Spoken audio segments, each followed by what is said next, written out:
Universitario de Derecho Ambiental y Pueblos Indígenas en pre- y posgrado de la Universidad Nacional Mayor de San Marcos. Se desempeña en la defensa de derechos humanos, el derecho ambiental y derecho de los pueblos indígenas. Esta noche desarrollará con nosotros el tema sobre procedimiento sancionador ambiental. Recomendamos a los presentes en la sala de Zoom sus micrófonos apagados. Se les brindará un para poder realizar sus preguntas de acuerdo como el doctor lo señale. Bienvenido, doctor, y puede comenzar.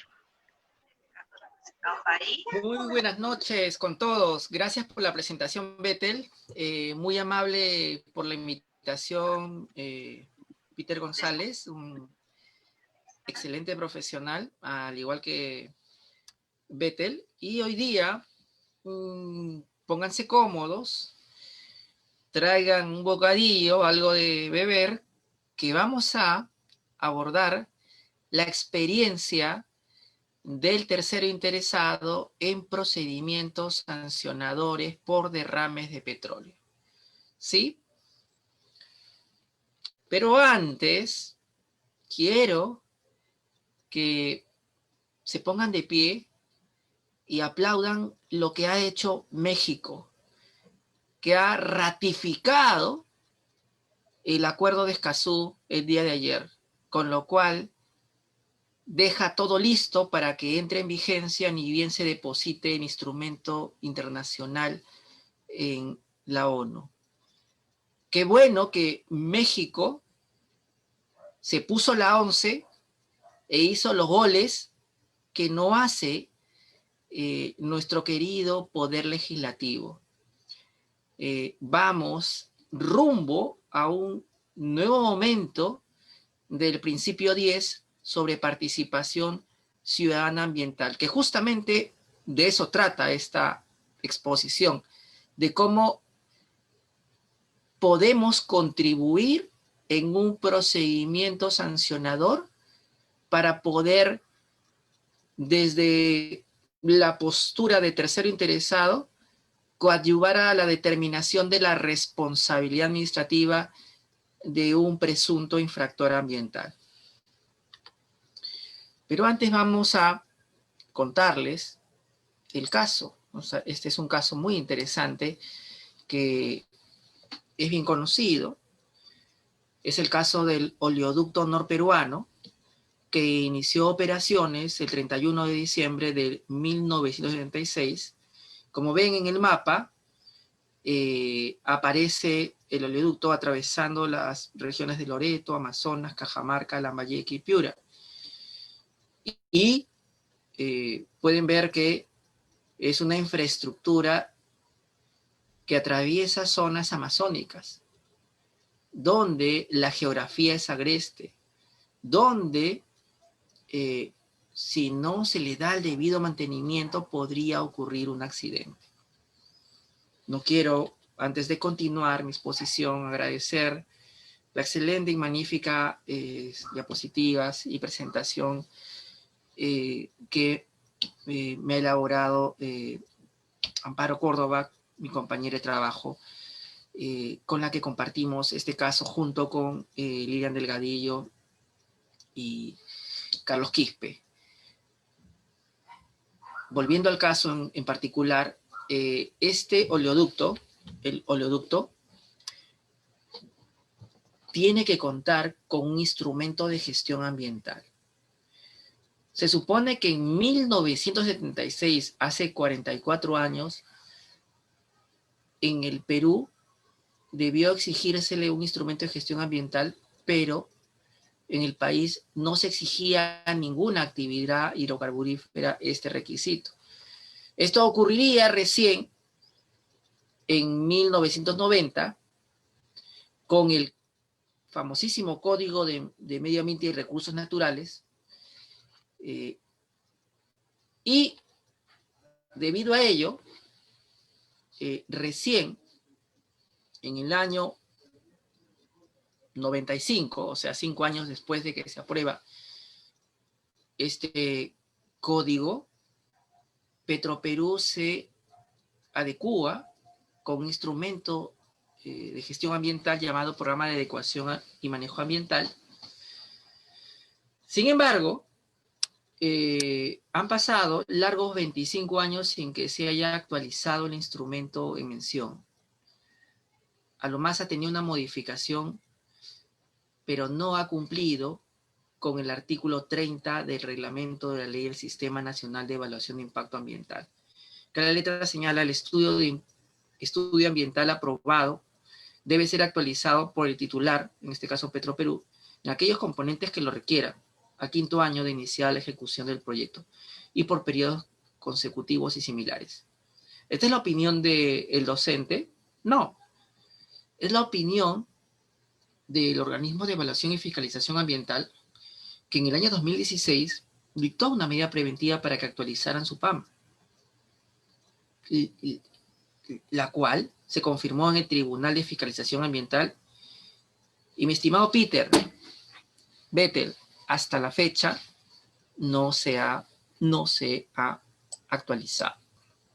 Una pena por la gestión ambiental.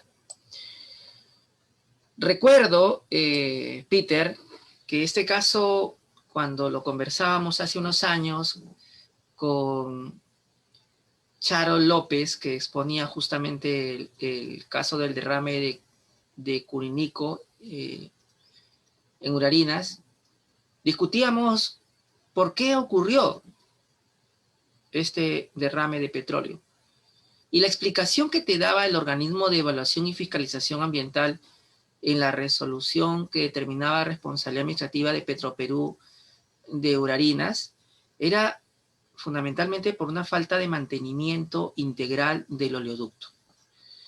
Y aquí la pregunta es, ¿y qué significa eso? ¿No es cierto, Vettel? ¿Qué significa eso? Y para mayor ilustración, hemos puesto acá cuál sería el mantenimiento interno. Inspecciones geométricas, inspecciones de limpieza mediante raspaductos con escotillas metálicas y de magneto, inspecciones de limpieza mediante raspaductos con escobillas de poliuretano, de disco o cepas, inspección de corrosión y pérdida de espesor, y externo, monitoreo periódico de la integridad externa del oleoducto de protección catódica, monitoreo periódico de la integridad externa del oleoducto de la resistencia eléctrica del terreno, inspección visual sobre el derecho de vía. Eso es lo que tiene que, por diligencia ordinaria, desarrollar la empresa pública más relevante del sector petrolero. Sin embargo, como ven en la foto, el OEFA verificó en el 10 de julio de 2014, segunda visita de supervisión, que existían fallas de rajaduras en el oleoducto a la altura del kilómetro 42 del oleoducto norperuano. Todo lo que conversamos, mis estimados colegas, son cosas que se han debatido a nivel administrativo y se han decidido en 2 instancias. Estamos hablando, incluso en este caso, de una resolución consentida, o sea, que el administrado no impugnó y que por lo tanto dejó claro que era la única verdad formal y material del caso. Entonces, como buenos abogados, estamos haciendo una afirmación sobre documentación ya existente y que no ha sido cuestionada. Amparo nos dice, ¿cuáles son las consecuencias de las falencias arrastradas en el oleoducto norperuano? La respuesta es esta. Que ocurran derrames de petróleo, hasta 20 en los últimos 5 años, de acuerdo a OEFA, en una resolución preventiva que dictó en el 2016. Pero de estos derrames vamos a enfocarnos en 3. Donde ha habido una responsabilidad administrativa acreditada y donde el OEFA se ha pronunciado. De los demás no podría pronunciarme porque lo que estamos conversando hoy día son procedimientos sancionadores concluidos o donde existen resoluciones directorales o resoluciones del Tribunal de Fiscalización Ambiental para poder reflexionar, porque estamos en la Semana de Derecho Ambiental y queremos reflexionar sobre, por ejemplo, en este caso, el derrame en urarinas en la comunidad de Culinico. Y aquí se señala expresamente, y por favor les pido que observen la sumilla, se declara la existencia de responsabilidad administrativa de la empresa Petróleos del Perú por comisión de las siguientes infracciones. Y dice, incumplimiento del programa de adecuación y manejo ambiental por no realizar acciones de mantenimiento al kilómetro 41 más 833 del oleoducto norperuano, generando daño real a la flora y fauna y daño potencial a la vida y salud humana. Entonces, la primera pregunta que nos debemos hacer ¿es posible que una empresa pública esté generando daño a la vida, a la salud? Y la respuesta parece obvia, ¿no? El Estado es el garante de estos derechos ambientales y de salud. No debería permitir que una empresa pública opere en estas condiciones. Y sin embargo, en este caso, se ha demostrado que estaba operando generando una afectación a derechos fundamentales. En realidad, el tema central de la exposición de hoy día es, en el marco de, y como celebración a la ratificación del Acuerdo de Escazú por parte de México, ¿cuál es el rol en el ámbito de la participación ciudadana en la fiscalización ambiental de nosotros como ciudadanos, de nosotros como personas afectadas por un derrame de petróleo o por otra infracción que haya cometido una empresa? Pues podría ser participar del procedimiento sancionador en calidad de tercero interesado. Y la primera vez que ocurrió en el ámbito de infracciones ambientales vinculados a derrames de petróleo en una empresa pública fue en el caso de Urarinas, como se acredita en esta resolución 009 OEFA TFA SME, donde pueden ver que se cita que mediante resolución directoral 2061 OEFA/DFSI/DSI, el 24 de noviembre de 2014, la dirección resolvió incorporar al procedimiento administrativo sancionador como terceros interesados con legítimo derecho a la comunidad nativa de Culinico, a la comunidad nativa San Francisco, al Instituto de Defensa Legal del Ambiente y Desarrollo Sostenibles, ILATS Perú, y a un ciudadano, Armando Arce del Águila. ¿Por qué celebramos así el Acuerdo de Escazú? Porque vemos a un colectivo, como una comunidad nativa, participar de un procedimiento sancionador para aportar pruebas. Porque vemos a una ONG ambiental, defensora del desarrollo sostenible, participar en el procedimiento de fiscalización para aportar. Pero también vemos a un ciudadano de pie, como Armando Arce del Águila, no en su condición de indígena, sino como ciudadano, participar. Y ahora les pregunto a ustedes, 23 asistentes hasta ahora, si no les gustaría un día participar de un procedimiento sancionador aportando pruebas, especialmente cuando son los afectados. Sería interesante, ¿no? El activismo en materia ambiental también está pasando no solamente por las marchas o por no consumir cañitas o por no botar la mascarilla en la calle o por el reciclaje. También está cuando nos incorporamos como terceros interesados en un procedimiento sancionador, en un procedimiento de evaluación de un estudio ambiental, etc. Especialmente cuando se trata de personas que tienen conocimientos técnicos, ambientales o jurídicos. El derrame de petróleo del 2014 no generó una multa a Petroperú porque en ese momento se hallaba vigente el artículo 19 de la ley 30/230, que establecía que en caso que si solamente se generaba daño potencial a la salud humana o daño potencial a la diversidad biológica, no había multa, ¿no? Entonces, solo se determinó responsabilidad administrativa y se dictó una medida correctiva para poder remediar los impactos ambientales que se estaban generando. El caso del derrame en Imaz y Morona es distinto, porque en este ya se evidencia un mayor número de casos de afectación a la salud humana y a la diversidad biológica. Y en este sí se impone una multa, porque cuando afectas a la vida y a la salud humana, ya te encuentras fuera de ese régimen excepcional que estuvo vigente entre el 2014 al 2017. 3 años. ¿No? La resolución número 015-2019 OEFA, el HTFA-SE, establece responsabilidad administrativa en Petroperú por la comisión de las siguientes conductas infractoras. 1. En Imasa, Petroperú incumplió lo establecido en el PAMA del oleoducto norperuano al haberse detectado que no realizó acciones de mantenimiento,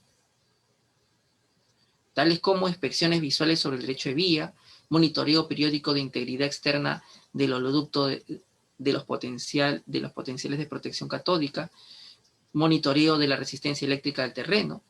Y el otro derrame, porque fueron 2 seguidos, unos fines de enero y otro principios de febrero, el de Morona, es idéntico. Petroperú incumplió lo establecido en el PAMA al haberse detectado que no realizó acciones de mantenimiento, tales como inspecciones de corrosión y pérdida de espesor con raspoductos electromagnéticos, inspecciones geométricas, inspecciones visuales sobre el derecho de vía, monitoreo periódico de la integridad externa del oleoducto de potenciales de protección católica. Miren, vean cómo se repite exactamente la misma infracción. Y vean cómo el tercero interesado que apareció acá antes, ya con la experiencia ganada en Curinico podría aportar medios probatorios porque ya sabía cuál era el impacto del petróleo, ¿no? Además, debo recordar que en este caso, en la primera vez que aparece el tercero interesado, en el caso de Urarinas, se da la posibilidad de que el tercero interesado pueda solicitar medidas cautelares ante la autoridad competente de OEFA. Miren, un tercero interesado podría... Sí, sigamos adelante. Bueno, en el caso del derrame en Imasa, el 2016, otra vez se incorpora el tercero interesado. Pero esta vez, en la historia, en la gestión ambiental, se produce algo sin precedentes hasta ese momento. El infractor impugna la resolución directoral que reconoce al tercero interesado. O sea, en la primera ocasión que hubo un derrame de petróleo, ingresaron comunidades, ONG ambiental y un ciudadano, no impugnó. Ahora ingresa exactamente la misma ONG, en este caso ILAT, e impugna, manifestando que le causaba perjuicio, agravio. Pero como antes no te había generado ese perjuicio, ese agravio. En fin, lamentablemente se perdió mucho tiempo en esa apelación, pero lo importante es que se generó una jurisprudencia gravitante en la gestión ambiental, como es la resolución 048-2016 OEFA, el HTFA-SEE del Tribunal de Fiscalización Ambiental, Sala Especializada en Energía, porque en esta resolución se hace un análisis pormenorizado del tercero interesado, no solamente en Perú, sino en Sudamérica, en la doctrina. Muy interesante, porque diferencia el rol del denunciante, que es alguien que interpone una denuncia por infracción a la legislación ambiental, y el tercero interesado. El tercero interesado es aquel que participa activamente del procedimiento administrativo sancionador y puede hacer alegatos, puede hacer réplicas, puede presentar pruebas, testimonios, etc. El denunciante no, simplemente presenta la denuncia y, como ustedes saben, todo procedimiento sancionador se inicia de oficio, no por la denuncia de una parte. En fin, este caso marca un antes y un después porque el Tribunal de Fiscalización legitima el rol del tercero interesado y establece que es absolutamente regular que éste pueda tener el uso de la palabra, pueda aportar pruebas, pueda impugnar la decisión, etc. Lamentablemente este procedimiento de sancionador, este de aquí, el de IMASA, inicialmente, debido a que dura más de lo debido a la primera instancia, caduca y tiene que archivarse. Pero nuevamente se reabre. Y aquí la pregunta del millón es, luego de una caducidad de un procedimiento que tenía terceros interesados y tenía medios probatorios aportados, cuando se reabre el procedimiento, ¿cuál es el mérito de las pruebas que se aportaron en la anterior? ¿Y la condición de tercero interesado se mantendría o no? Bueno, la respuesta se las voy dando. Los medios probatorios deberían conservar su validez y vigencia y valor probatorio, y debería el tercero interesado ser incorporado directamente al nuevo procedimiento por un tema de celeridad, ¿no? En la práctica, esto no es así, y tienes que volver a solicitar, cuando se reabre un PAS, tu incorporación. Y esto fue lo que ocurrió. Volvimos a solicitar nuestra incorporación en el procedimiento reabierto por Imasi Morona, y volvió a apelar el infractor, y volvimos a llegar al Tribunal de Fiscalización Ambiental, y volvió a confirmar la condición de tercero interesado. Aquí se observa una disfuncionalidad de nuestro ordenamiento jurídico. Estamos perdiendo tiempo en algo sobre el cual ya había un pronunciamiento previo. Debería establecerse como una regla para promover la participación ciudadana que si caduca un procedimiento administrativo, y recuerden, la caducidad es porque se demoró la administración en terminar un procedimiento durante los 9 meses o máximo un año, 3 meses adicionales, y no es culpa del tercero interesado, debería reconocerse esa condición en la reapertura y ser citado como parte y continuar el procedimiento, no hacerlo pasar por el vía crucis, que implica volver a presentar la solicitud y luego presentarse en segunda instancia y defender su postura, ¿no?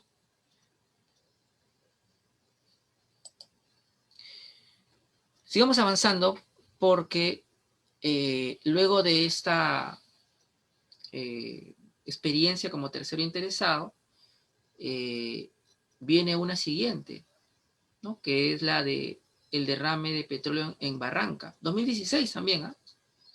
Donde también se incorpora ILAS Perú como tercero interesado, dentro de un procedimiento vinculado a un derrame de petróleo, donde está involucrado Petroperú. Acá tienen la resolución 053-2018 OEFA y la HTFA, y a estas alturas debemos decir que existe una sólida jurisprudencia de tercero interesado, básicamente por estos continuos procedimientos donde el Tribunal de Fiscalización Ambiental ha ido confirmando las características del tercero interesado y cuál es el rol que cumple, ¿no? Una de las preguntas más interesantes que se hizo un día en una de estas apelaciones, porque como ustedes comprenderán, al menos son como 3 veces en las cuales nos hemos encontrado viendo estos casos en el Tribunal de Fiscalización, es, si no más recuerdo, la última, y podrían haber hasta 100 terceros interesados en un procedimiento sancionador. Bueno, mi respuesta fue que sí, pero que hasta la fecha la experiencia nos muestra que no han sido más de 4 o 5. Así que no veo por qué el temor, pero sobre todo veo el temor de participación ciudadana. No debemos tenerle temor a Escazú, no debemos tenerle temor al principio 10, a la participación ciudadana ambiental. Si hay 3, 4, 5 terceros interesados, qué bien, porque legitima el procedimiento administrativo sancionador. ¿Sí? Entonces, esas preguntas de parte de un vocal, recuerdo, llaman poderosamente la atención, aunque también me la repitieron en clase en San Marcos. No hay que tener temor a transparentar nuestros procedimientos administrativos sancionadores y a permitir que haya apoyo de parte de la sociedad civil en su determinación. Esta es una exposición corta, no vamos a revisar el detalle de estas jurisprudencias porque hoy día solamente lo que pensaba era contar la historia, el marco, y ya después de que ustedes puedan ver cómo todo se fue dando naturalmente. Como conversaba hoy día con Amparo y como también lo vimos hacia el 2014, el impacto del artículo 19 de la ley 3230 fue terrible en el ordenamiento jurídico peruano ambiental porque impedía que se multara a las empresas durante 3 años. Sin embargo, como una especie de premio consuelo, el OEF aprobó la primera disposición complementaria final de la resolución del Consejo Directivo 026-2014 OEF/CD, donde consagra de manera expresa en materia ambiental que es un tercero interesado en un procedimiento sancionador. Y lo dice así: cualquier persona natural o jurídica con interés legítimo podrá intervenir como tercero interesado en los procedimientos administrativos sancionadores o recursivos que se tramitan ante el OEF, aportando pruebas sobre la existencia de la infracción administrativa o sobre el incumplimiento de una medida cautelar o correctiva, en aplicación de lo establecido en el artículo 60 de la ley 2744. Recuerden que estamos hablando del 2014, todavía no han habido algunas reformas, por eso que hablan del 60, pero hoy día es el 68, si no más no recuerdo. Los terceros podrán conocer la existencia de procedimientos sancionadores recursivos a través de seguimiento de denuncias ambientales, ¿sí? Y tendrán la posibilidad de impugnar estas resoluciones. Miren cómo esta forma de compensar la ausencia de multa fue capitalizada por comunidades nativas, ciudadanos y ONGs ambientales. Luego esta disposición sería derogada y entraría un nuevo reglamento sancionador vigente. Sin embargo, la jurisprudencia y el propio artículo 60 de la 2744 darían pie a que se mantenga la institución. Es más, la jurisprudencia que hemos mencionado ya se ha dado durante la vigencia del nuevo reglamento y no del anterior. ¿Qué aportes puede hacer un tercero interesado al procedimiento sancionador ambiental? Se preguntarán. La respuesta es testimonios. Testimonios de los afectados. Nuestra compañera de activismo Yanua Tamay, indígena Aguajún One Piece, indígena Inia, fue con Rodrigo Lazo, ni bien ocurrió el derrame, a visitar la zona. El derrame había sido entre enero y febrero, y en marzo ellos estaban por allá, recogiendo los testimonios de los pueblos indígenas afectados que ustedes ven allí en la foto, en las diapositivas. Yo quiero escucharlos. Bueno, prepárate a escuchar un idioma que no conoces, pero que es el aguajún. Y si ustedes entran al canal de ILAT van a encontrar estos medios probatorios colgados en el idioma de ellos. Pero no se preocupen porque Yanua Tamay hizo la traducción y pueden leer cosas como las siguientes: sacamos agua de conchitas sucias y sufrimos hasta para bañarnos. Soy aguajún, pero eso no les da el derecho de que nos traten así. Ya no podemos comer los pescados que nuestros hijos solían pescar. Y la señora acá dice: yo he visto cómo el petróleo ha contaminado esta tierra, nuestros cultivos y plantas. Entonces, el tercero interesado sí es gravitante porque te aporta medios probatorios que de repente la autoridad de supervisión ambiental no pudo recoger, que de repente la propia empresa infractora no pudo recoger. Y siempre es bueno tener otros elementos para poder determinar si hay o no responsabilidad en un presunto infractor, ¿no? Porque también podría ser pruebas para poder determinar qué ocurrió realmente. pruebas como fotografías. Los anteriores eran videos testimoniales. Estos son elementos probatorios, fotografías. Yo recuerdo mucho este caso porque una de las cosas que cuestionó la empresa pública procesada en el caso de Imasi Morona es que por qué había que dar valor a las fotografías. Y la pregunta que yo hice en su momento es, ¿y por qué no? Si el Código Procesal Civil establece que hay medios probatorios de diferente índole, y mientras apunten a determinar la existencia o no de un hecho, o de un determinado acto que se está investigando, sirven. ¿Sí? No hay que tenerle miedo a confrontar pruebas.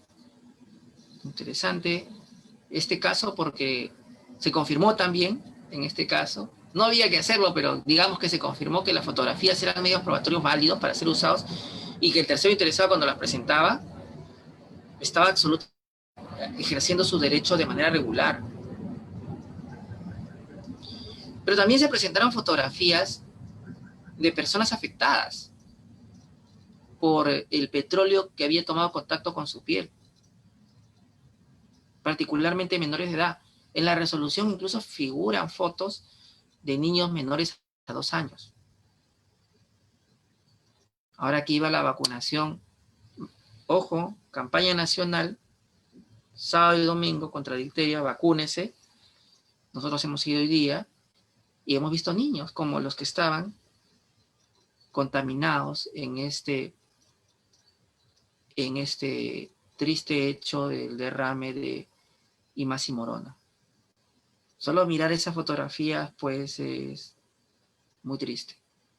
En el expediente están, nosotros les mostramos las menos dolorosas, pero incluso viéndolas, me apena mucho que he estado en el Perú y que esto haya sido en parte responsabilidad de la falta de una gestión ambiental eficiente.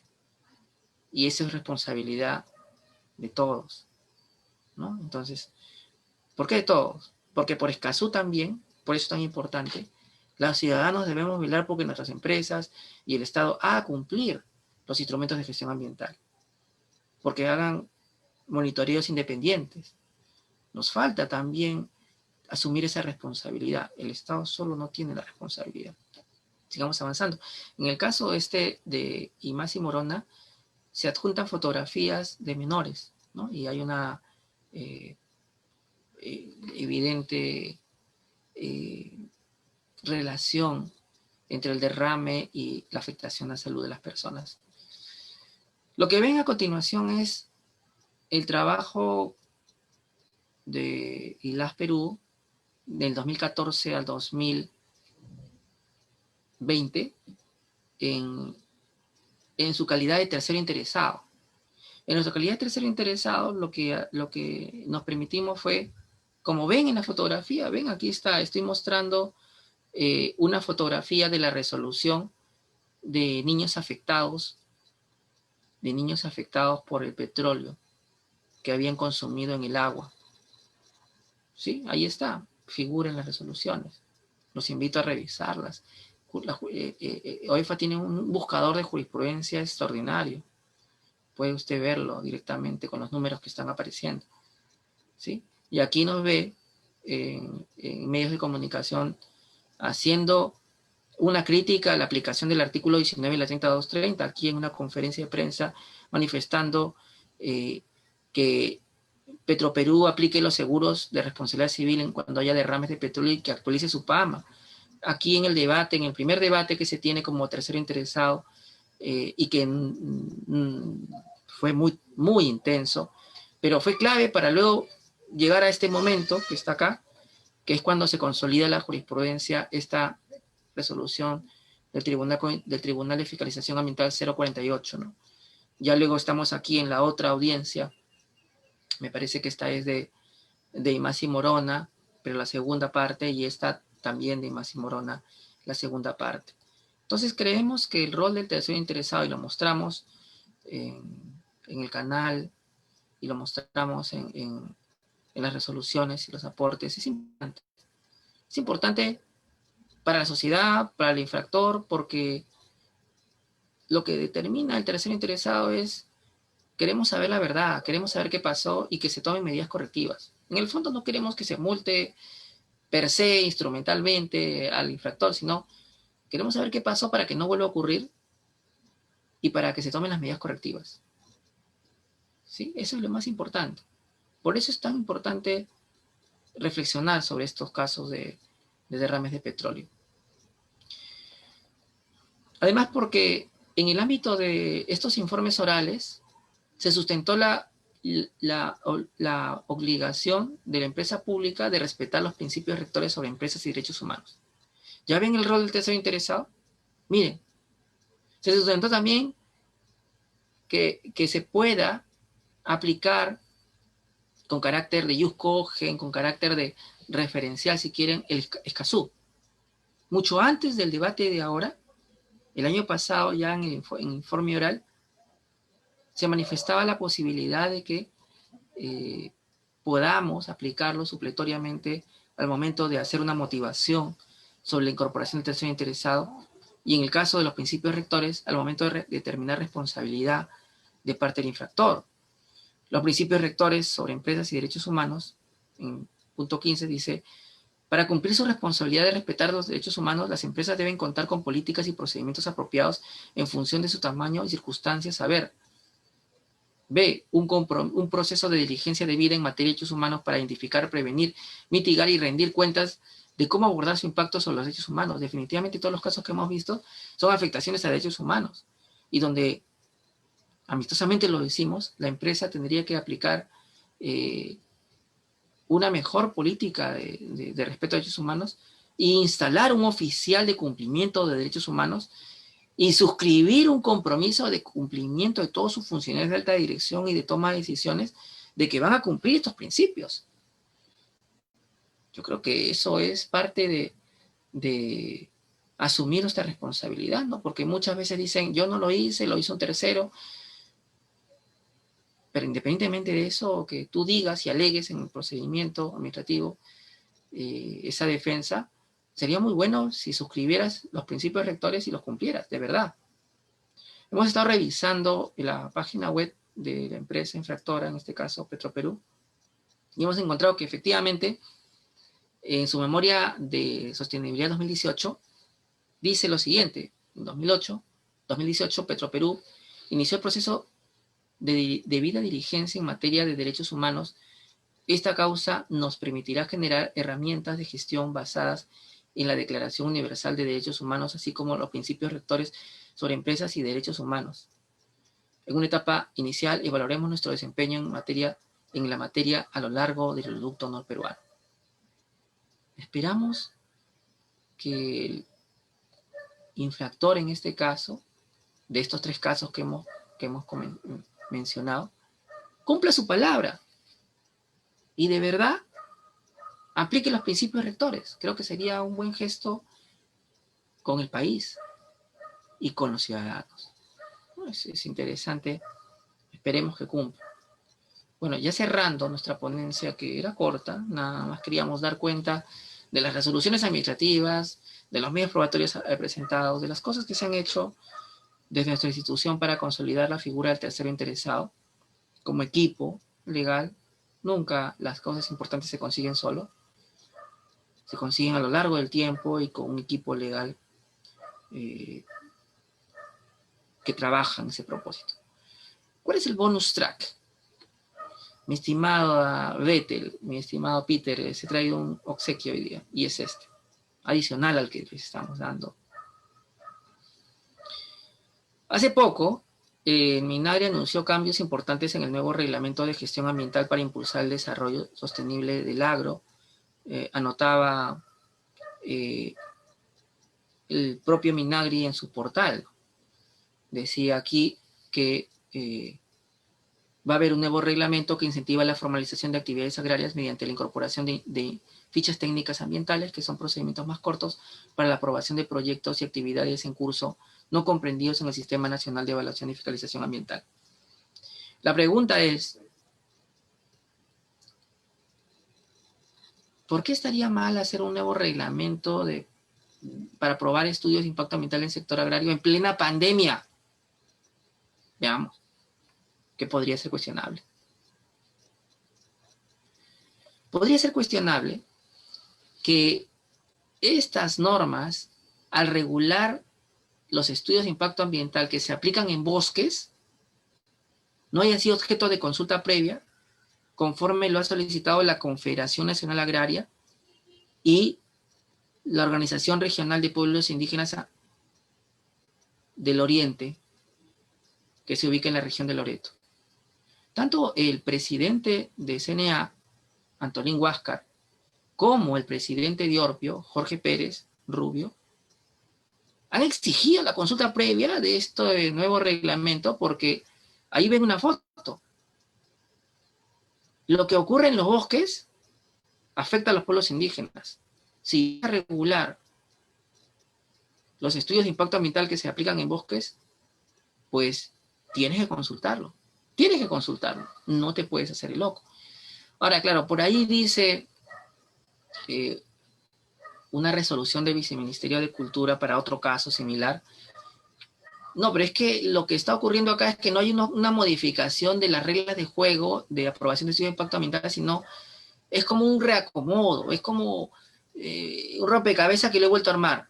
No, mi querido Viceministerio de Interculturalidad, a quien respeto mucho, que ha sido un error no consultar las normas del CIA cuando se aprobaron, porque en ese momento no teníamos ley de consulta ni reglamento, no quiere decir que el tiempo convalide un error. Hay un aforismo romano muy bonito que dice, el error no genera derecho. Sentido común, mi estimado Cultura. Pero sobre todo, porque la Corte Interamericana, en el caso Saramaca y Sarayaku, ha establecido que los estudios de impacto ambiental se consultan cuando afectan a los pueblos indígenas. También, en ese orden de ideas, premisa menor, se consulta estudios de impacto ambiental. Las normas que modifican cómo se aprueban los estudios de impacto ambiental deberían ser objeto de consulta. Claro que sí, porque estás modificando la regla de juego de cómo se aprueba un instrumento que afecta al pueblo indígena. No hay que ser demasiado inteligente para darse cuenta de esa deducción.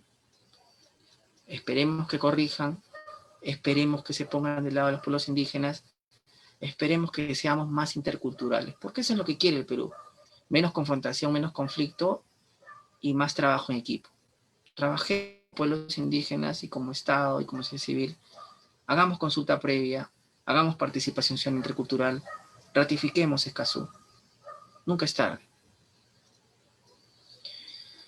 Sobre particular, ya terminando, mi estimado Peter, para también yo poder entrar a clase, que tengo que dictar una clase, pero siempre es bueno volver a encontrarme con un gran profesional como Peter y como Vettel. Así que nos hicimos un tiempo hoy día para decirles que es la primera vez en la historia de la gestión ambiental que una fiscalía abre investigación contra un funcionario de Minari para la aprobación de un nuevo reglamento de gestión ambiental. De acuerdo a IDL,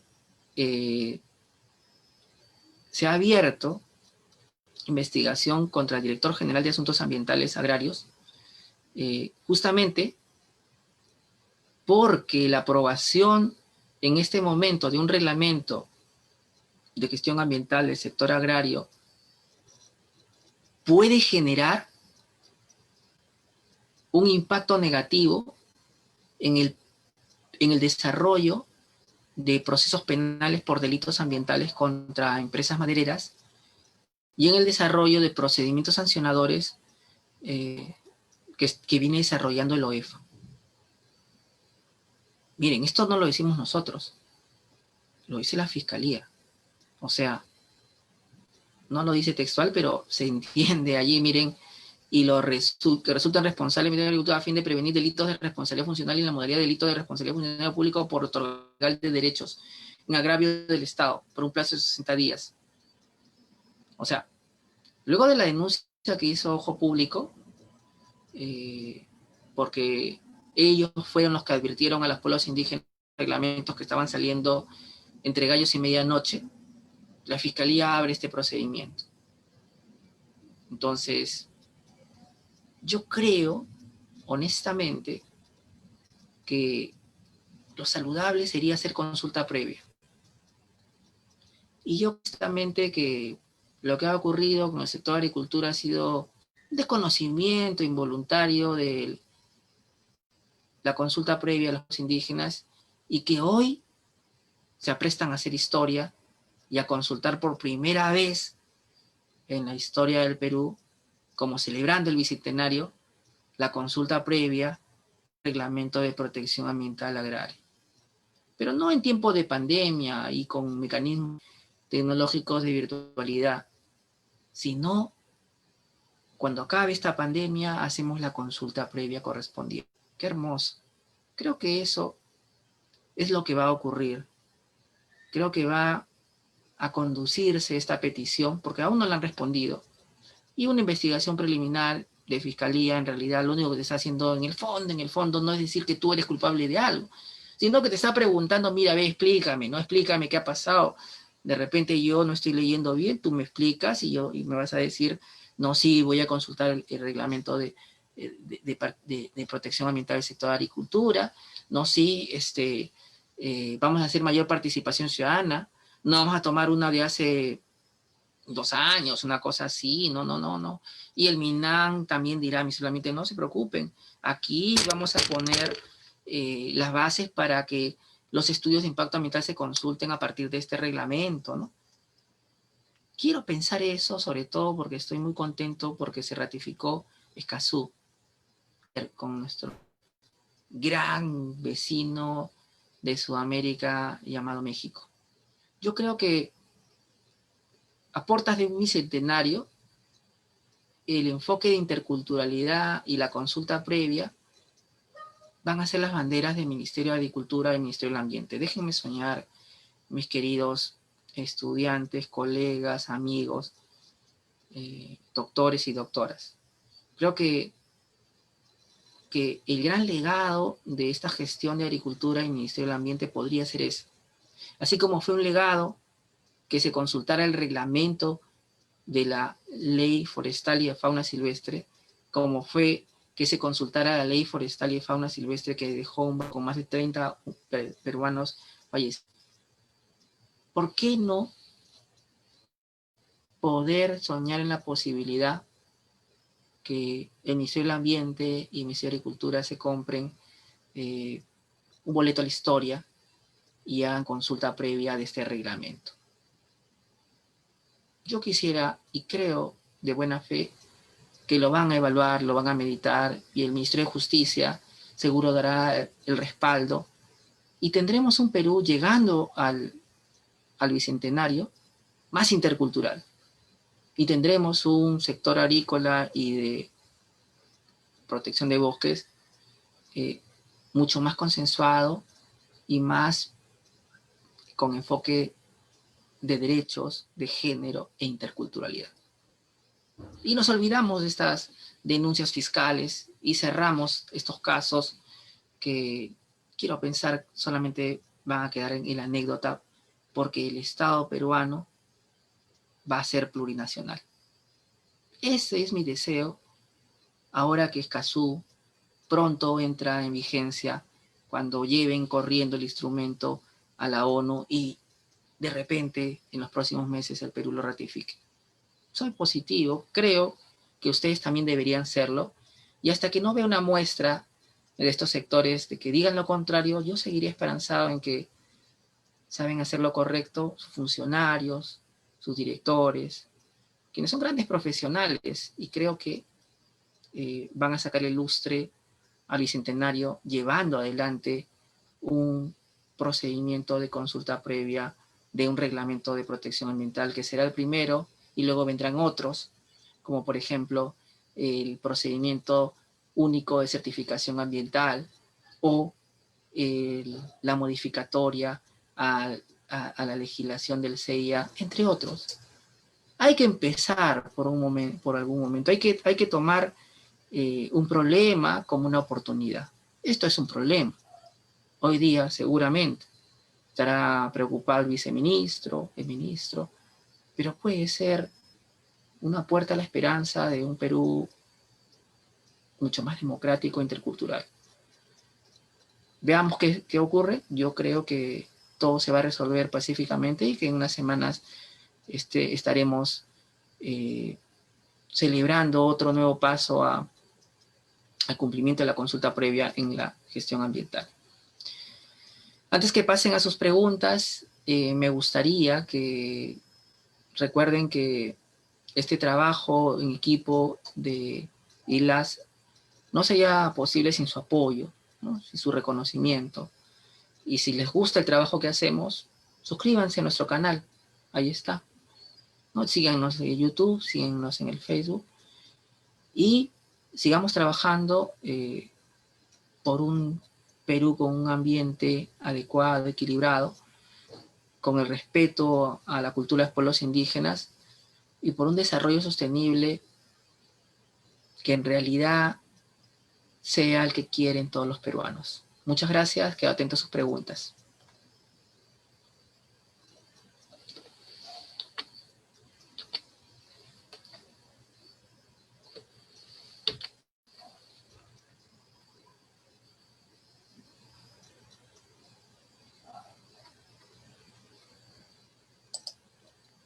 Buenas noches. Reiteramos a todos los asistentes que es posible realizar consultas a micrófono abierto, así que no se cohiban. Doctor, ¿cómo va? ¿Cómo está? Muy buenas noches. Felicidades por su exposición. Mi pregunta es la siguiente. ¿Cuáles son las principales razones por las cuales no se aprobó el acuerdo de Escazú? ¿Cuáles son las razones por las que no se aprobó? Ya, copiado. Me parece que no fueron razones de índole jurídica, sino básicamente razones de índole político y de índole de desconocimiento. Si uno lee el acuerdo de Escazú, encontrará que tiene tres grandes momentos, ¿no? Uno primero del acceso a la información, pública. Otro gran momento de la propia participación ciudadana que justamente promueve, por ejemplo, el ingreso de tercero interesado, el monitoreo y vigilancia ambiental, el tema de talleres y audiencias públicas en estudios de impacto ambiental. Luego, en otro momento, promueve la justicia ambiental, o sea, que haya un poder judicial especializado, una fiscalía especializada, ¿no? Pero no solamente en el Perú, sino estamos hablando a nivel regional. Imagínense todo Sudamérica trabajando con un poder judicial y un ministerio público debidamente especializado. ¿Eso qué va a lograr? Que cuando existan daños ambientales transfronterizos, porque haya empresas que trabajan cerca de una frontera, puedan ser procesados debidamente los daños ambientales, no solamente para sancionar, sino para remediar los daños y restituir el ambiente a la calidad que tenía antes del daño. Recuerden el caso de Chernóbil, 1987, si no me equivoco, que produjo daños transfronterizos. Y no tuvimos reacción a nivel internacional porque no teníamos mecanismos, instrumentos internacionales como para poder reclamar, por ejemplo, lo que en la serie que les recomiendo, Chernóbil, de un canal por cable, que no voy a decir su nombre, pero que usted tiene que buscar por internet.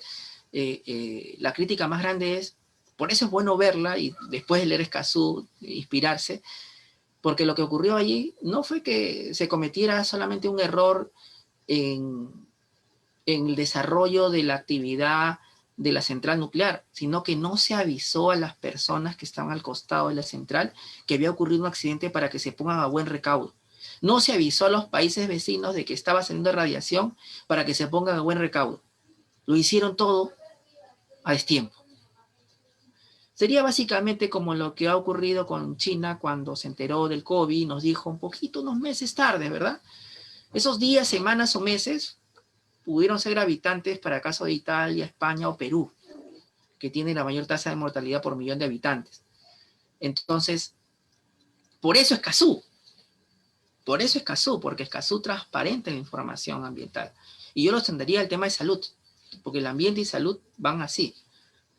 Ya les hemos dicho el tema de acceso a información, el tema de participación propiamente dicha, el tema de justicia y un tema fundamental, el tema de defensores de derechos humanos.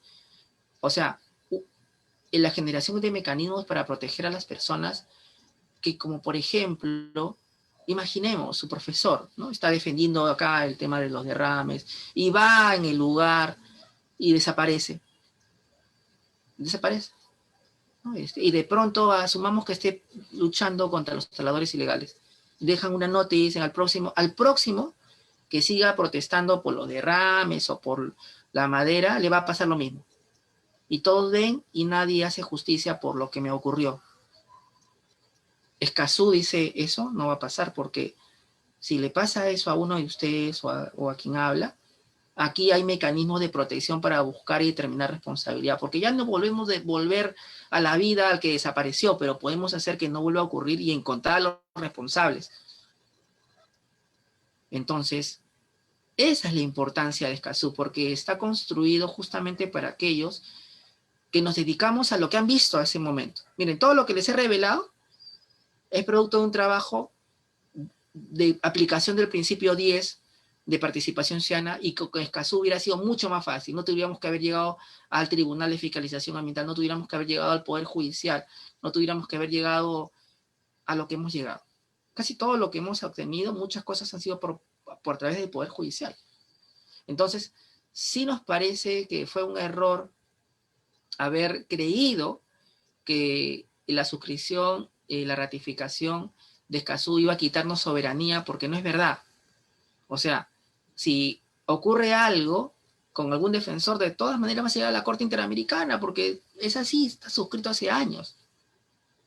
Entonces, me parece que solamente podemos criticar a Escazú si lo hemos leído. Yo les estoy contando lo que dice, pero yo los invito a leerlo ustedes, descargarlo y leerlo. Y díganme ustedes qué está mal, porque yo lo he leído y no encuentro nada mal, no sé por qué no se ratificó. México lo ratificó por una mayoría, pues, asombrosa. Perú se llena de miedo, pero se llena de miedo un grupo de la clase política que no nos representa. Ojo, a mí no me representa, no sé si a ustedes, un Congreso que va a llevar a una crisis política si vaca al presidente. No me representa. No me representa un Congreso que en este momento ha aprobado una serie de leyes por las cuales las empresas nos van a demandar porque los peajes debieron cobrarlos en tiempo de pandemia. No me representa. No me representa. Y eso que tengo un vehículo. Pero yo jamás estuve de acuerdo con que suspendan el cobro de peajes. ¿Eso quién iba a beneficiar? Si se paga peaje para que la pista esté mejor. Y contento yo pago mi peaje. Porque está bien. Es un acuerdo que hemos hecho con un privado. No me representa un Congreso que desconoce el Estado de Derecho constitucional y que el Tribunal Constitucional para enmendándole la plana. Entonces, ese Congreso no ratificó Escazú. Bueno, no me sorprende. Yo solamente espero que a partir de ahora el Congreso asuma sus compromisos internacionales y esté a la altura de volver a poner a votación ese acuerdo y lo vote. Si tanto cree en la democracia, pues que lo vote y lo ratifique y hagamos historia. Pasemos a otro nivel. No queremos estar como Chile, o usted quiere estar que la gente salga a reclamar algo que es su derecho. O sea, yo creo que hay que hablar las cosas como son. Las cosas hoy día en estado de emergencia son muy malas como para poder incluso estar peores al tener menos derechos, ¿no? Escazú es obligatorio que se suscriba y no me digan a mí que es suficiente, como dice mi querido profesor, amigo, Pierre Foy, en su artículo Lo bueno, lo malo y lo feo de acuerdo de Escazú, que existen legislaciones que nos protegen. Bueno, yo soy un defensor de derechos humanos y les digo, para mí no es suficiente. Hemos estado en algunos lugares de esos derrames A veces no nos han dejado, cuando estábamos en Chiriaco no nos dejaron entrar. Y les voy a confesar, a veces tengo miedo.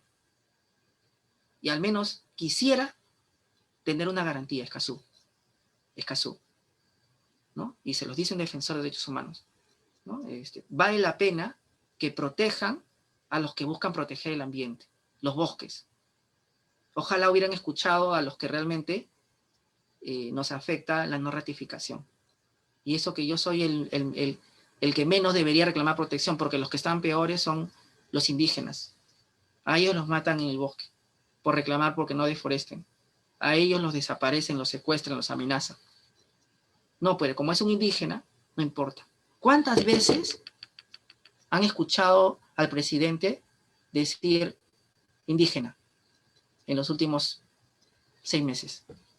Solo cuando Iquitos se volvió el foco de la pandemia después, en el último discurso, o al Congreso, al presidente Merino. ¿Cuántas? ¿Les importamos realmente los indígenas? ¿Somos parte de este Perú? ¿O solamente se legisla desde Lima y las necesidades de Lima y el resto, Puno, Cusco, Loreto, ¿dónde estamos? Junín, Apurímac, ¿existimos realmente? ¿Nos tienen en cuenta? ¿Legislan para nosotros también? Esa es la pregunta, creo, y por eso Escazú debió suscribirse. Yo no tengo forma de decir qué pudieron estar pensando los congresistas, porque leo y no encuentro razón, solamente encuentro una ausencia de voluntad de la clase política de dar una democracia como corresponde a la población peruana que más lo necesita. ¿Otra pregunta?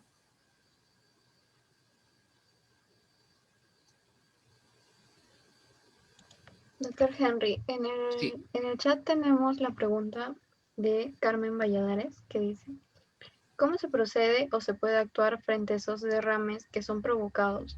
No son confirmados, pero son obviamente asumibles por los pueblos indígenas. A ver si te entiendo, mi estimada, ¿cómo se llama?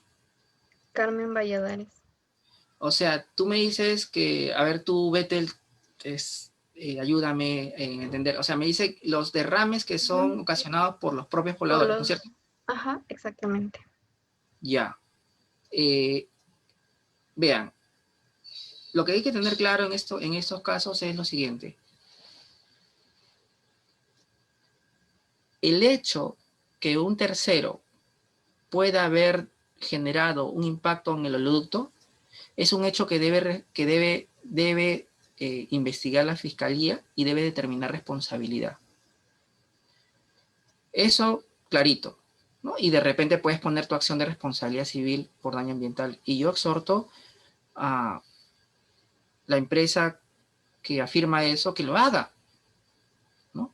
Bienvenido sea, y le exhorto que lo haga.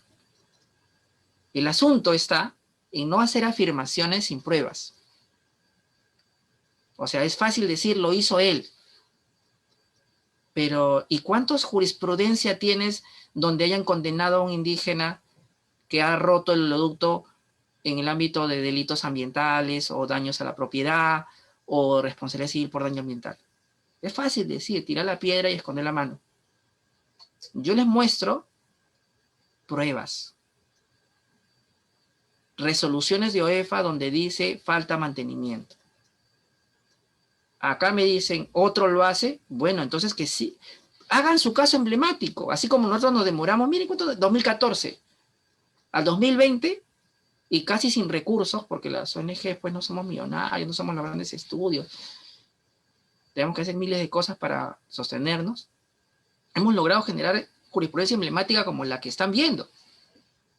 Las empresas que tienen más recursos y grandes abogados y excelentes estudios jurídicos, que yo saludo a mis colegas que son grandes adversarios, ¿sí? Yo reconozco, algunos de mis profesores han estado delante de mí, yo los respeto mucho, más allá de tenerlos al frente en el otro lado de la vereda.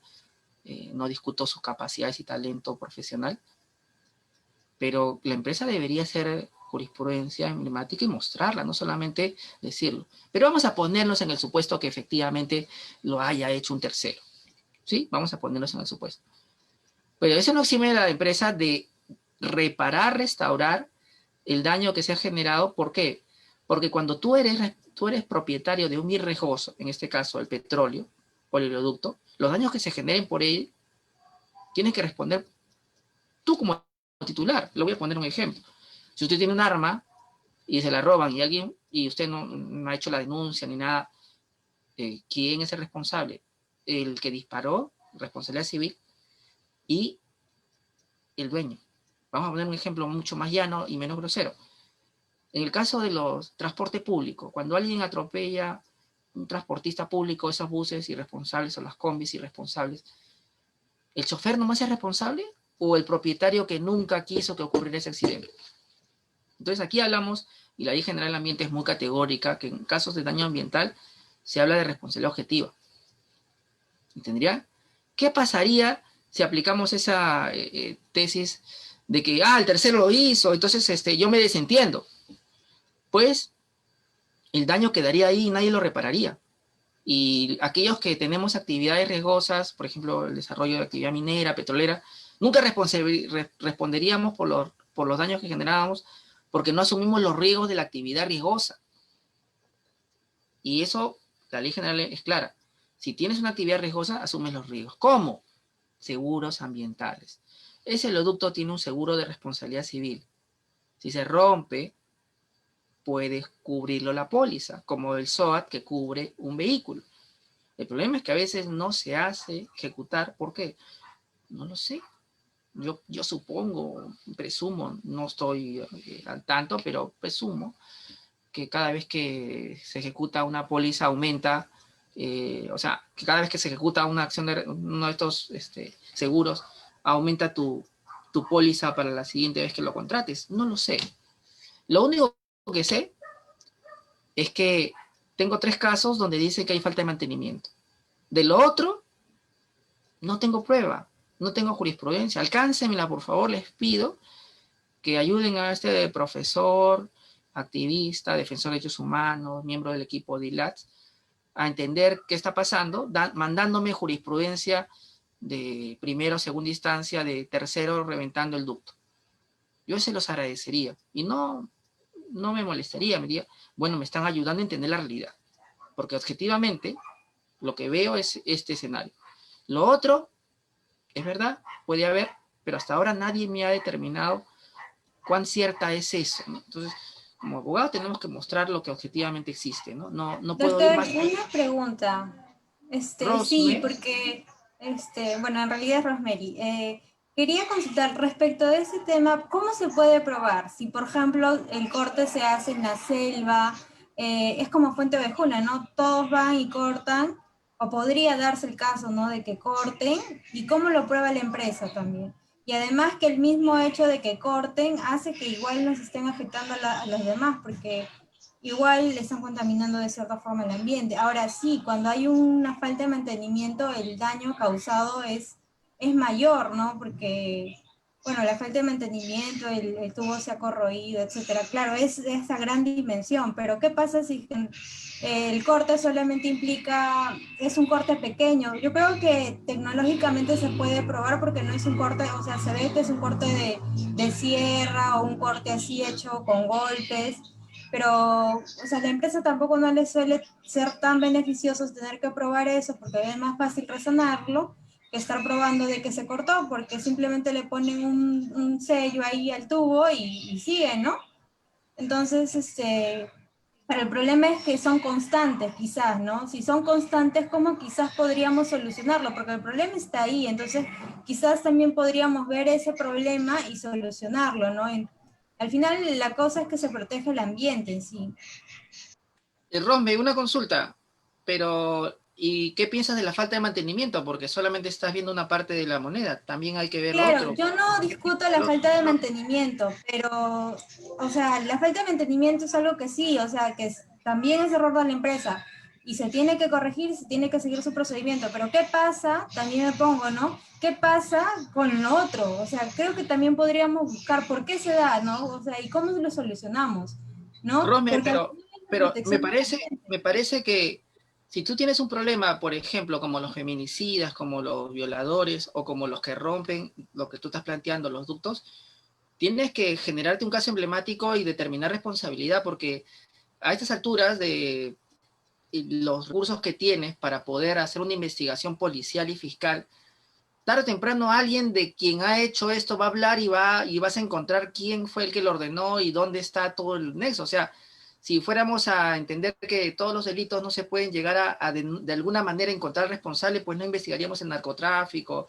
los secuestros. O sea, sí es difícil, no voy a decir que no, pero es tan difícil como investigar quién cegó la vida de una persona y no tengo más que el cuerpo. O sea, sí se puede, que es difícil, sí, pero estamos hablando de una empresa que tiene recursos que podría encargar a un tercero experto que lo haga, porque es importante saber, yo quisiera saber por qué un tercero lo haría y cómo ganaría y qué ganaría. Entonces, ¿por qué no se hace eso en la podría gran... ganar que se indemnice, ¿no? O sea, yo creo que si, por ejemplo, cortas el tubo, puedes ganar que te indemnicen, quizás, ¿no? O ya no Ahora dentro de los yo te digo, PRCs que ingrese más personal. Pues, ya, pero por eso te digo, o sea, si finalmente ni siquiera la comunidad es la beneficiaria porque ingresa a una empresa remediadora que es de afuera, y que los que ganan un poquito son los pequeños trabajadores que son captados de ahí, pero quien gana el gran monto es una empresa que remedia o repara o hace lo que corresponda, como cuando, voy a poner un ejemplo burdo, como cuando ocurrió esto de lanzar tachuelas para que los que arreglan llantas vayan a tener más recursos. Uno puede tener un montón de tesis y teorías, pero la verdad, yo como abogado no suelo hacer estas especulaciones porque necesito hechos. Y solo presunciones, afirmaciones, pues es como que alguien me diera una hipótesis, pero no podría llegar a una conclusión. Me parece que en abstracto debería determinarse responsabilidad civil y penal en las personas que pudieran hacer esto, aunque a mí me resulta difícil verlo o entenderlo, porque si tú pones una sierra en uno de esos ductos y hay una chispa, el petróleo es un material incendiable y podría haber un accidente y te podría costar la vida. ¿Vale la pena arriesgar tu vida por no sé qué interés que tengas? O sea, si me vayan a pagar $1.000.000, yo no iría a arriesgar mi vida, pero yo, no soy quien puede ser el que potencialmente, como tú dices, lo hace. O sea, hay un montón de cosas raras y yo no entiendo bien cómo eso podría explicarse, pero el responsable en todo caso, y aquí otro tema, es el Ministerio Público y la empresa que deben ir a tomar cartas en el asunto. Así como me digas, es muy difícil, etcétera, etcétera, pero entonces, ¿por qué es muy difícil? No voy a hacer el esfuerzo. No, si no tuviera los recursos, lo entiendo, pero yo sí haría el esfuerzo y determinaría quién ha hecho esto a mi oleoducto, a mi infraestructura, y vería la forma de encontrar responsables, ¿no? Ahora hay imágenes satelitales, Rosemary, y puedo monitorear, supervisar todo el oleoducto y en la hora que más o menos se sabía que hay un corte, tomar esas fotografías y poder determinar dónde, cuándo pudo ser y dónde estaría la persona más cercana a que lo hizo. O sea, podría poner drones de vigilancia. O sea, hay una serie de mecanismos de control y supervisión que aunque resultarían costosos, si yo quisiera implementarlos, lo implementaría porque sería más barato que contratar a alguien que me ponga una grapa, me remedie la zona y además que pague una multaza por haberse roto el oleoducto y yo además he cometido la falta de mantenimiento. Imagínate qué mala suerte, Rosemary, que se haya roto en una zona donde además de falta de mantenimiento un tercero venga. O sea, doblemente porque trágica. quizás algo que sí, o sea, estoy de acuerdo con usted por el tema de la prueba, pero aparte debemos considerar la naturaleza en sí del oleoducto. El oleoducto es bastante grande. Ahora, el petróleo, bueno, no sé si sale en líquido porque no sabría cómo se transporta, ¿no? Lo que sí rescato es que quizás podrían inyectar dinero en los PRCs, en los planes de relaciones comunitarias, y hacer que más personal de la zona ingrese a trabajar y así quizás se podría evitar esto, ¿no? O sea, también la cosa es quizás no negarnos a que pueda estar sucediendo, porque podría darse, ¿no? Y quizás es ver la solución o ver la forma, ¿no? Sobre todo si es que también... Doctor Calguato, Rosemary está terminando, ahorita acaba y usted es empieza. que damos chance para que puedan participar también Bueno, varios. Todo, ¿verdad? yo no estoy cortando en todo caso. Rosemary, disculpa, yo siempre recibo las opiniones contrarias con total democracia y estamos en un Estado de Derecho, así que aunque discrepamos, creo que es saludable que hayan ese tipo de debates porque tienen las dos posturas, ¿no? Rosemary debió acá estar como ponente también para hacerlo más entretenido, ya cumplió ese rol y gracias por su comentario. Luis Amayo, adelante. Sí, doctor, una consulta. Para empezar, agradecerle su paciencia, su dedicación y felicitarlo por sus conocimientos. Cuando el tribunal resuelve, generalmente resuelve con sanciones económicas o con algunas medidas de carácter administrativo, operativo con la empresa.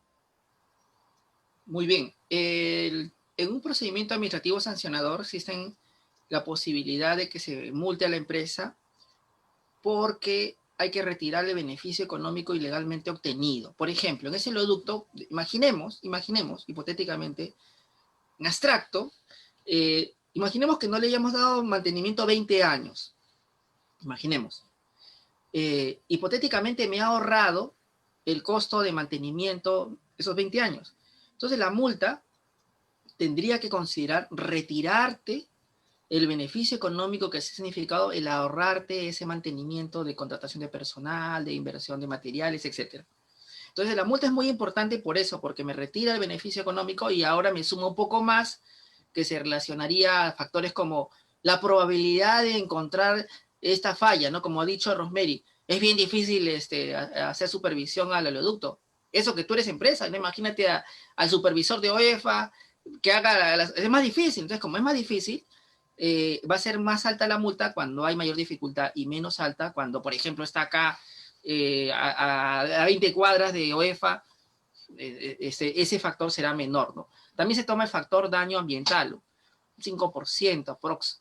Imaginamos que el daño es como 100, el 5% de ese 100, la valorización económica ambiental, se suma la multa. Y otros factores de ese tipo, pero en realidad lo que queremos lograr es coger el monto que te ahorraste como parte de la infracción que se cometió y sumarte un poco más para que te desincentive. Hay conductas que pueden ser sujetas de medidas correctivas, por ejemplo, y también en este caso se dictaron medidas correctivas, ¿no? Por ejemplo, que reemplaces una parte del ducto que está en muy mal estado. O sea, la multa y la medida correctiva de que reemplace una parte del oleoducto que está en mal estado, donde se ocasionó el derrame. No quiero que le pongas grapa, ni lo parches, nuevo quiero, y que lo reemplaces. Ok, eso es medida correctiva. También puede haber una medida correctiva que le comuniques a las comunidades nativas y campesinas afectadas eventualmente qué es lo que sucedió, cómo estás reparando y cómo las vas a compensar por los daños a sus cultivos, a sus animales, al agua, etc. Esas son medidas que además de la multa deben tomarse, que son medidas correctivas. También podría haber dentro de las medidas administrativas que se dicten, incluso antes de que termine el sancionador, medidas preventivas. Las medidas preventivas las dicta la autoridad de supervisión y dentro de ellas está una que Rosemary no me ha mencionado, pero que me hubiera gustado preguntarle. ¿Qué le parecía que el PAMA de Petroperú no esté actualizado y ya pasaron 25 años? O sea, esa fue una medida preventiva que dictó la autoridad de supervisión de OEFA y que Petroperú se niega a cumplir.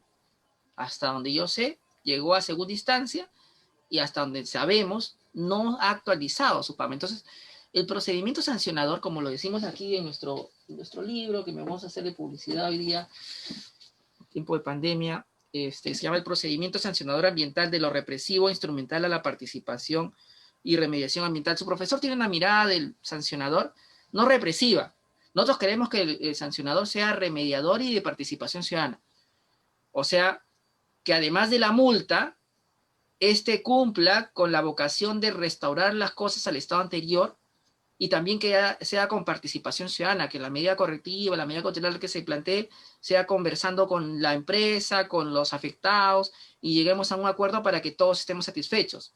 Ese es el proceso que nosotros como organizadores de una ONG ambiental y como profesor de Derecho Ambiental aspiramos. Un procedimiento sancionador que no sea solamente punitivo o represivo, sino que también permita remediación y participación. Eso es, en resumen, estimado Luis. Gracias por su respuesta, muy Última precisa. pregunta, Betel, perdón, que ya me voy a clase. Escoge la mejor, Betel, lúcete. Ok, sí. Esta es la última pregunta que llegó al chat.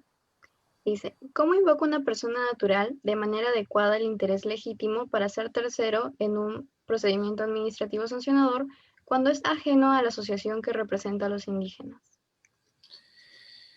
Me gusta conocer quién me pregunta, mi estimada Betel. No Es me Marco ocultes. Ampuero.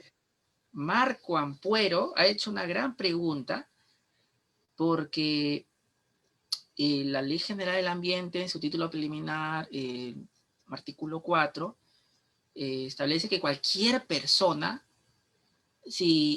con solamente su interés moral, sin relación con las víctimas o afectados, sin interés económico, puede incorporarse en una acción en busca de la protección del ambiente. Y en este caso, en un sancionador podría ser cualquiera de ustedes que nos está escuchando ahora. No tiene que ser comunidad afectada. Es más, qué buen ejemplo me ha puesto Marco.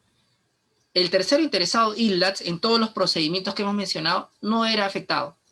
ILATS vive en Lima. Esos accidentes han ocurrido, o infracciones, como le gusta también denominarse a ABEFA, han ocurrido en Loreto y Amazonas, y ahí no vivimos. Fuimos a verlos, pero no vivimos ahí, no éramos afectados. Éramos afectados morales, como nosotros decimos, pero no afectado material. Por lo tanto, la respuesta es cualquier persona. Cualquier persona. ¿Y qué tendría que alegar? Simplemente mi interés moral de querer proteger el ambiente y de aportar pruebas para que se determine quién es el verdadero responsable de esto que ha ocurrido. De repente Rosemary dice, me voy a presentar a este procedimiento sancionador de Petroperú, pero a aportar pruebas de que él no hizo esto. ¿Puede? Bueno, aunque al profesor no le guste mucho ese rol de Rosemary, sí puede y no podría impedirlo. Yo tendría que dejar que ocurra porque la legislación, mi estimado Betel, dice pues que hay que ser democrático, inclusivo, tolerante, y hay que aceptar todas las opiniones y ya la autoridad decidirá quién tiene la razón y quién aportó los mejores medios probatorios, y después, como hacemos con el Chocopar, nos damos la mano y salimos de como que nada pasó, porque el derecho es así, ¿no es cierto? Se aplica lo que corresponde conforme ley, ¿no? Y lo que se ha aprobado en procedimiento administrativo o proceso judicial. No se lo tomen personal, ¿no? A veces pierdes, a veces ganas, y esperamos siempre que el ambiente sea el gran ganador o la protección de la salud de las personas, ¿no? Para eso nos hicimos abogados, creo todos, y para eso estamos acá, ¿no? Para promover una sociedad más justa. Por cierto, no se olvide, ya que me voy, su vacuna contra difteria mañana y pasado a su centro de salud. Vete tú también, no te rías, tú también tienes que ir para todos generar inmunidad y luchemos contra esta otra potencial preocupación para el Estado peruano. Correcto, doctor. Muchas gracias. Un gusto compartir. Ok. Terminando nuestra sesión del día de hoy, agradecemos al doctor Henry Carhuatocto por la excelente ponencia que ha resultado muy gratificante para cada uno de nosotros. Recordamos que el SME como grupo en crecimiento esperamos continuar con su participación en nuestros eventos académicos. Asimismo, reiteramos los agradecimientos al público en general e invitamos a seguirnos en nuestras redes sociales, donde estaremos publicando nuevos eventos de su interés. Muchas gracias, doctor Henry Carhuatocto. Es un gusto volverlo. Hasta siempre. Cuídense mucho. Muchas gracias, profesor. Cuídense mucho, Peter.